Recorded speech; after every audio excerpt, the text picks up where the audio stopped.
काय सांगू तुम्हाला, आणखी एकदा ब्रेकअप झालं आमच्या केतकीचं. नाही नाही, हे तिला बिचारी वगैरे म्हणून डोळ्यात पाणी आणायची अजिबात गरज नाहीये. काय ना, खरं तर चूक ही केतकीचीच आहे. तीच तिच्या प्रत्येक बॉयफ्रेंडला डोक्यावर बसवून ठेवते. अगदी रोज सकाळी आरती ओवाळायची तेवढी बाकी ठेवते असं म्हटलं तरी चालेल. आणि मग त्याने रंग दाखवायला सुरुवात केली की आमच्या मॅडम कोलॅप्स होतात. मग ते काउन्सिलिंग, थेरपी सेशन्स असं सगळं चालू होतं. आणि तिला थोड्या दिवसाने आणखी एक हँडसम मुलगा मिळतो आणि पुन्हा सगळं सुरू होतं. म्हणजे काही अर्थच नाहीये ना याला.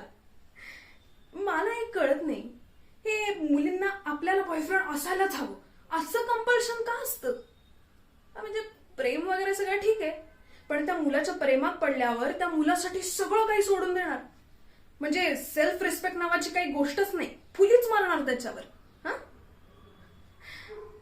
कितीही चांगला मुलगा असला तरी मला हे कधीच जमणार नाही. नाही बा, म्हणजे सेल्फ रिस्पेक्ट पण इम्पॉर्टंट आहे ना यार, तोच इम्पॉर्टंट आहे.